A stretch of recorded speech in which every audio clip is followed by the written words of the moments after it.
I was born in Medellin, Colombia, South America.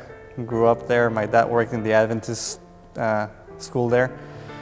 So I went to Adventist schools till the 8th grade. Then I went to public schools when I came to the States. I did high school in public school. Then I came to Southern. Then I worked for a while, then I'm back here. Growing up, and I say this time after time, I did not want to be a pastor. But it was when I moved to the States, I went to the school where it was very violent. There was drugs going. This is the public school, not the Adventist. And I just remember going to school and I'm praying, like, God, send someone. They got to know about you too. And then I just remember feeling that nagging in my heart saying, like, well, you're there. And I'm like, well, but send somebody else. So that's when I started kind of toying with the idea of being a pastor. So I kind of prayed. I'm like, all right, God, if this is what you want me to do, the church is going to have to ask me to preach. The thing is, I went to an English-speaking church and I spoke no English. It was very limited. But said and done, they called me up a month later and they invited me to preach. So I'm like, well, I guess this is something that I gotta explore. I came to Southern and I was here for 2 years, and I was about to drop out when I went to Washington State. I did task force, did youth pastor there for a year, and that's where I really knew that that's what I wanted to do.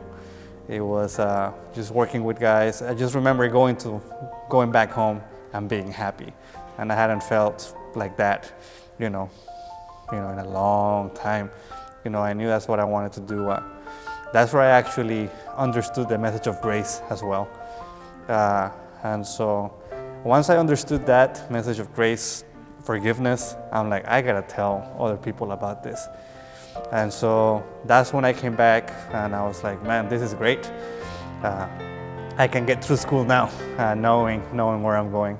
So that's kind of how I came into ministry.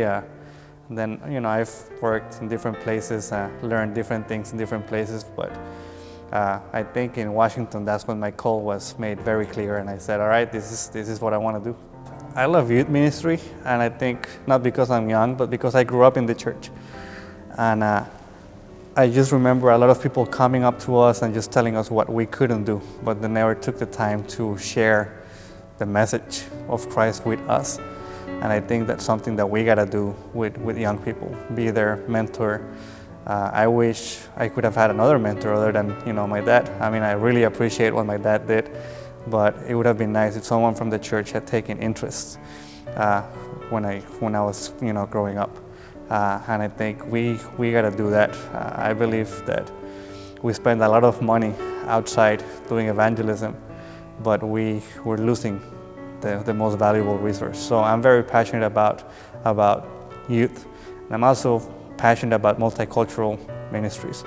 I don't understand why we have to meet in so many different places when we all believe in the same God. So I'm very passionate trying to bring everyone together with the same, we can agree to disagree, but let's worship the same God together. So those are the things that I'm the most passionate about. Ordination, man, it's kind of nice to know that people that you work with and you work for have looked at what you've done, what God has done through the ministry, and said, we believe that God has truly called you. I think I knew when I was in Washington that God called you, but it's always nice to have the support of people around you and saying, we believe that God is working in your life and we see fruits in your life. So that's what ordination means. It's kind of like, man, good job. You're following God's plan.